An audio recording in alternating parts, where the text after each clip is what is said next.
ಎಲ್ಲರಿಗೂ ನಮಸ್ಕಾರ. ನಮಸ್ಕಾರ.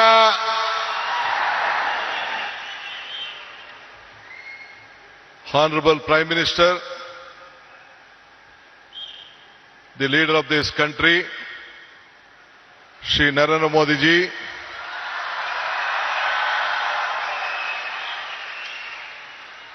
His Excellency, our Governor of Karnataka, Tawarjan Gehlot ji,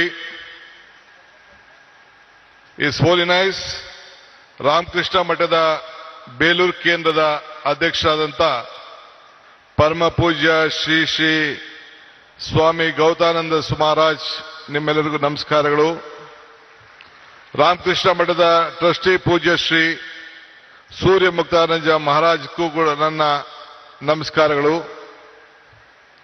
ನಮ್ಮ ಈ ಭಾಗದ ಸಂಸತ್ ಸದಸ್ಯರು, ನನ್ನ ಮಿತ್ರರಾದಂಥ ಯದುವೀರ್ ಕೃಷ್ಣದತ್ತ ಜಾಮರಾಜ ಒಡೆಯರ್ ಅವರೇ, ಮತ್ತೊಬ್ಬ ಶಾಸಕ ಮಿತ್ರರು, ಬಿಜೆಪಿಯ ಪಕ್ಷದ ಅಧ್ಯಕ್ಷರಾದಂಥ ಮಿತ್ರ ಬಿ.ವೈ. ವಿಜೇಂದರ್, ಈ ಕ್ಷೇತ್ರದ ಜನಪ್ರಿಯ ಶಾಸಕರಾದಂಥ ಹರೀಶ್ ಗೌಡ್ರೆ, ಮತ್ತು ಮುಖ್ಯವಾಗಿ ಈ ಒಂದು ಪವಿತ್ರವಾದಂತಹ ಕಾರ್ಯಕ್ರಮದಲ್ಲಿ ಸಾವಿರಾರು ಸಂಖ್ಯೆಯಲ್ಲಿ ರಾಮಕೃಷ್ಣ ಪರಮಹಂಸರು, ವಿವೇಕಾನಂದರವರು ಮತ್ತು ತಾಯಿ ಅವರೆಲ್ಲ ಅನುಯಾಯಿಗಳಾಗಿ ಒಂದು ಭಕ್ತಿಪೂರ್ವವಾಗಿ ಸೇರಿದಂತ ಎಲ್ಲ ನನ್ನ ಬಂಧು ಭಗಿನಿಯರೇ, ಇದೊಂದು ದೊಡ್ಡ ಐತಿಹಾಸಿಕವಾದಂತಹ ಕಾರ್ಯಕ್ರಮ. ಯುವ ಶಕ್ತಿ, ಯುವ ಆಲೋಚನೆ, ಯುವ ಚಿಂತನೆ, ಇದೇ ವಿವೇಕಾನಂದರ ಚಿಂತನೆ. ನಾನು ಕೂಡ ನನ್ನ ಬದುಕಿನಲ್ಲಿ ಇದನ್ನು ಅಳವಡಿಸಿಕೊಳ್ಬೇಕು ಅಂತೇಳಿ ಬಹಳ ಚಿಕ್ಕ ವಯಸ್ಸಿನಲ್ಲಿ ಪ್ರಯತ್ನವನ್ನು ನಾನು ಮಾಡ್ತಾ ಇದ್ದೇನೆ. ಈ ಹೊಸ ಚಿಂತನೆ ಒಂದು ಬದಲಾವಣೆಯ ಒಂದು ಆರಂಭ. ಇವತ್ತು ಯುವಕರ ಕನಸು ದೇಶದ ಕನಸಾಗಿದೆ. ನಾವು ಇಬ್ಬರು ಯುವಕರನ್ನು ನಾವು ಗಮನಿಸಿದ್ದೇವೆ. ನಮ್ಮ ಯುವಕರು, ವಿದ್ಯಾರ್ಥಿಗಳು ಇಡೀ ರಾಷ್ಟ್ರಕ್ಕೆ ಏನು ಸ್ವಾಮಿ ವಿವೇಕಾನಂದವರು ಕೊಟ್ಟ ಆದೇಶವನ್ನ ನನ್ನ ಯುವಕರು ನಮ್ಮೆಲ್ಲರೂ ಕೂಡ ಒಂದು ಸಂದೇಶವನ್ನು ಕೊಟ್ಟಿದ್ದಾರೆ. ಎಲ್ಲ ರಾಮಕೃಷ್ಣ ವಿದ್ಯಾಶಾಲೆ ಎಲ್ಲ ನನ್ನ ಯುವಕ ವಿದ್ಯಾರ್ಥಿಗಳಿಗೆ ನನ್ನ ಸಾಷ್ಟಾಂಗ ನಮಸ್ಕಾರಗಳನ್ನು ಅರ್ಪಿಸಲಿಕ್ಕೆ ನಾನು ಬಯಸ್ತಾ ಇದ್ದೇನೆ. ಇದು ನಮ್ಮ ಸರ್ಕಾರದ ಆಲೋಚನೆ ಕೂಡ ವಿವೇಕಾನಂದರ ಆಲೋಚನೆಯನ್ನ ಹಮ್ಮಿಕೊಂಡಿದ್ದೇನೆ. ಯುಗ ನವಯುಗ, ಇದೇ ನಮ್ಮ ದೊಡ್ಡ ಘೋಷಣೆ ಅಂತ ಹೇಳಲಿಕ್ಕೆ ನನಗೆ ಬಹಳ ಸಂತೋಷ ಆಗ್ತದೆ. ಇವತ್ತು ನಾವೆಲ್ಲ ಸೇರಿ ಒಂದು ಟೀಮ್ ಕರ್ನಾಟಕ ಆಗಿ ಕರ್ನಾಟಕದ ಅಭಿವೃದ್ಧಿಗೆ ಇಡೀ ವಿಶ್ವ ಕರ್ನಾಟಕವನ್ನ ಗಮನಿಸ್ತಾ ಇದೆ. ಈ ಹಿನ್ನೆಲೆಯಲ್ಲಿ 16,000 ಯುವ ಸಂಘಟನೆಗಳು ಒಟ್ಟಾಗಬೇಕು. ಇಡೀ ಪಂಚಾಯತ್ಗಳಲ್ಲಿ, ಮುನ್ಸಿಪಾಲಿಟಿಗಳಲ್ಲಿ ಸಂಘಗಳು ಬೇರೂಡಬೇಕು ಅಂತ ಹೇಳಿ ನಾನು ಕೂಡ ಒಂದು ಹೊಸ ಚಿಂತನೆಯನ್ನ ಪ್ರಾರಂಭವನ್ನು ನಾನು ಮಾಡ್ತಾ ಇದ್ದೇನೆ. ಹಳ್ಳಿಗಳಲ್ಲಿ, ನಗರಗಳಲ್ಲಿ ನಮ್ಮ ಯುವ ಶಕ್ತಿಯನ್ನು ನಾವು ಸರಿಯಾದ ರೀತಿ ಬಳಸಿಕೊಂಡು ಸಾಂಸ್ಕೃತಿಕ ಕ್ರೀಡೆ, ನಾಟಕ ಇವೆಲ್ಲ ಕೂಡ ಅಳವಡಿಸಿಕೊಳ್ಳಲಿಕ್ಕೆ ಅನೇಕ ಕಾರ್ಯಕ್ರಮಗಳನ್ನು ಇವತ್ತೆಲ್ಲ ನಾವು ರೂಪಿಸ್ಕೊಂಡು ಬಂದಿದ್ದೇವೆ. ಈ ಮೂಲಕ ಮಾನಸಿಕವಾದಂತಹ ಶಕ್ತಿಯನ್ನ ಇವತ್ತು ನಾವೆಲ್ಲರೂ ಕೂಡ ಕಾಪಾಡಲಿಕ್ಕೆ ನಾವೆಲ್ಲ ಕೂಡ ಬದ್ಧರಾಗಿ ಇವತ್ತು ಕೆಲಸವನ್ನು ಮಾಡಬೇಕಾಗಿದೆ. ಬಂಧುಗಳೇ, ಈಗ ತಾನೇ ನಾವು ಟಿವಿಯಲ್ಲಿ ಚಿತ್ರವನ್ನ ಗಮನಿಸ್ತೋ. ಮೈಸೂರಿನ ಇತಿಹಾಸ ವಿಶ್ವದ ಇತಿಹಾಸ. ಮೈಸೂರಿನಿಂದ ಇವತ್ತು ಸ್ವಾಮಿ ವಿವೇಕಾನಂದರವರು 1893ರಲ್ಲಿ ಇಲ್ಲಿಂದ ಹೆಜ್ಜೆ ಹಾಕಿ ಆವತ್ತಿನ ಕಾಲದಲ್ಲಿ ಒಡೆಯರು, ಮಹಾರಾಜರು ಏನು ಅವರಿಗೆ ಕೊಟ್ಟಂತ ಪ್ರೋತ್ಸಾಹದಿಂದ ವಿಶ್ವಕ್ಕೆ ಹೋಗಿ ಮೈ ಬ್ರದರ್ಸ್ ಅಂಡ್ ಸಿಸ್ಟರ್ಸ್ ಅಂತ ಏನು ಭಾಷಣವನ್ನ ಮಾಡಿದ್ರು, ಇಡೀ ವಿಶ್ವದ ಗಮನವನ್ನ ಈ ಭೂಮಿಯಿಂದ ಸೆಳೆಯಲಿಕ್ಕೆ ಒಂದು ದೊಡ್ಡ ಶಕ್ತಿಯನ್ನು ಕೊಟ್ಟರು. ಅದಕ್ಕೆ ನಾನು ನಮ್ಮ ಹಿರಿಯರಂತ ಮಹಾರಾಜರಿಗೆ ಆವತ್ತಿನ ಕಾಲದಲ್ಲಿ ಮಹಾರಾಜರಿಗೆ ನನ್ನ ಸಾಕ್ಷಾಂಗ ನಮಸ್ಕಾರಗಳನ್ನು ಅರ್ಪಿಸಲಿಕ್ಕೆ ನಾನು ಬಯಸ್ತಾ ಇದ್ದೇನೆ. ಇವತ್ತು ನಾವೆಲ್ಲ ಇಂಥ ಒಂದು ಐತಿಹಾಸಿಕವಾದಂತಹ ಕಾರ್ಯಕ್ರಮದಲ್ಲಿ ಪಾಲ್ಗೊಂಡಿದ್ದೇವೆ. ಇವತ್ತು ವಿವೇಕಾನಂದರ ಸಾಂಸ್ಕೃತಿಕ ಯುವ ಕೇಂದ್ರವನ್ನ ನಮ್ಮ ರಾಮಕೃಷ್ಣ ಮಹಾಸಂಸ್ಥೆಯ ನಮ್ಮ ಪೂಜ್ಯರೆಲ್ಲ ಕೂಡ ಇವತ್ತು ಅಳವಡಿಸಿದ್ದಾರೆ. ಇದು ಅವರ ವೈಯಕ್ತಿಕವಾದಂತಹ ಆಶ್ರಮದ ಆಸ್ತಿಯಲ್ಲ, ಇದು ಇಡೀ ದೇಶದ ಆಸ್ತಿ. ಈ ದೇಶದ ಯುವಕರನ್ನ ಯಾವ ದಿಟ್ಟಿನಲ್ಲಿ ತೆಗೆದುಕೊಂಡು ಹೋಗ್ಬೇಕು ಅಂತೇಳಿ ಒಂದು ಕಾರ್ಯಕ್ರಮವನ್ನು ಇವತ್ತು ರೂಪಿಸಿದ್ದಾರೆ.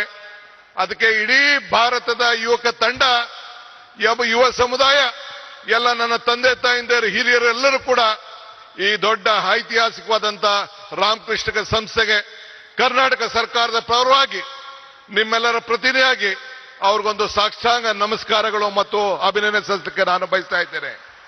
ಇಡೀ ಸರ್ಕಾರ ಅವರ ಜೊತೆಯಲ್ಲಿ ನಿಂತ್ಕೊಳ್ತಾರೆ. ನಾನು ಈ ಸಂದರ್ಭದಲ್ಲಿ ಒಂದು ಮಾತನ್ನು ನನಗೆ ನೆನೆಸ್ಕೊಳ್ಳಿಕ್ಕೆ ನನಗೆ ಇಚ್ಛೆ ಪಡ್ತೇನೆ. ನಾನು ಅನೇಕ ಸಂದರ್ಭದಲ್ಲಿ ಮಾತಾಡ್ಕೊಂಡು ಬಂದಿದ್ದೇನೆ. ಪುರಂದರದಾಸರದ ಒಂದು ಮಾತು ನನಗೆ ಬರ್ತದೆ. ಇದು ಭಾಗ್ಯ, ಇದು ಭಾಗ್ಯ, ಇದು ಭಾಗ್ಯವಯ್ಯ, ಪದ್ಮನಾಭನ ಪಾದ ಭಜನೆ ಪರಮ ಸುಖವಯ್ಯ ಅಂತೇಳಿ. ಹಂಗೆ ಇವತ್ತು ನಾವು ನೀವೆಲ್ಲ ಸೇರಿ ಪ್ರಧಾನಮಂತ್ರಿಗಳು ಬಂದು ಉದ್ಘಾಟನೆ ಮಾಡುವಂತ ಕಾರ್ಯಕ್ರಮದಲ್ಲಿ ಈ ರಾಮಕೃಷ್ಣದ ಮಠದಲ್ಲಿ ಏನು ವಿವೇಕಾನಂದ ಸಾಂಸ್ಕೃತಿಕ ಕೇಂದ್ರದ ಕಾರ್ಯಕ್ರಮದಲ್ಲಿ ಪಾಲ್ಗೊಂಡಿದ್ದು ನಮ್ಮ ಅಂತೇಳಿ ನಾನು ಭಾವಿಸ್ಕೊಂಡಿದ್ದೇನೆ. ಬಂಧುಗಳೇ, ನಾನು ಹೆಚ್ಚಿಗೆ ಮಾತಾಡೋಂಥದ್ದು ಇಲ್ಲೇನು ಇಲ್ಲ. ಮಾತಾಡಿದ್ರೆ ಬಹಳ ಗಂಟೆಗಟ್ಟಲೆ ಮಾತಾಡೋಂಥ ವಿಚಾರಗಳಿದೆ. ಇವತ್ತು ವಿವೇಕಾನಂದರ ತ್ಯಾಗ ನಮ್ಮೆಲ್ಲರಿಗೂ ಕೂಡ ಇವತ್ತು ಸ್ಫೂರ್ತಿಯಾಗಿದೆ. ನಮ್ಮೆಲ್ಲರೂ ಕೂಡ ಅವರ ಶಕ್ತಿಯನ್ನು ನಾವು ಅಳವಡಿಸಿಕೊಳ್ತೇವೆ. ಇವತ್ತು today I am very proud. My Honorable Prime Minister is here for this great event. This is a historic event of this country. This is not the historic event of Mysore. This is the historic event of the youth movement of this country. I remember the saying of Swami Vivekananda. He said, be bold-hearted when you are defeated. Be large-hearted when you are victorious. Today, my Prime Minister is here. I am requesting him on behalf of the government of Karnataka and all of you, you should be very bold-hearted to help us, help Karnataka, save Karnataka, because the entire world is looking at India and Karnataka through Karnataka and Bangalore. So I request you, once I remember our Honorable Prime Minister, Mr. Atal Bihari Vajpayee, had come to Bangalore for the laying the foundation of the airport. He said, there was a time when the world leaders used to come to Delhi, then they used to come to Calcutta, Mumbai, Chennai, Hyderabad, or different part of the country. Now the situation has changed. This is when Mr. S.M. Krishna, a student of this institution, was the chief minister. He said that Mr. S.M. Krishna was the chief minister. Then he laid the foundation, Atal Bihari Vajpayee laid the foundation of the international airport.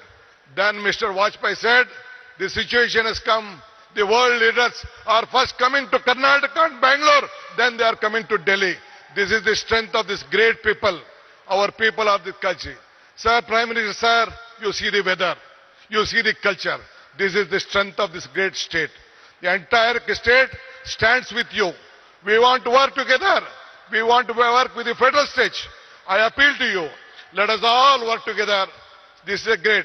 This is the Sankalpa Bhumi. In this Bhumi, at the time when our Vivekananda traveled in a train in the history, he was traveling the ship along with Tataji. Then Tataji asked, what has to be done? He said, India is poor. This has to be a science city. Then the Tataji asked Maharaja. One day Maharaja gave more than 300 acres of land in Bangalore. That is the Indian Institute of Science, which is in Bangalore. That is the contribution of Maharajas to the science of this country. That is what the Maharaja has given, and Tatas helped us. That is why I would like to, this is the great state, great city, Karnataka, and Karnataka will be with you. Let us work together, make this country proud. I don't want to tell more. I have a lot of things, but I have given only 5 minutes time. I don't want to waste your time. Prime Minister message is very much important for the country. Let us work together. Let us build Karnataka. Let us build India, a strong India. Jai Hind, Jai Bharat, Jai Vivekananda.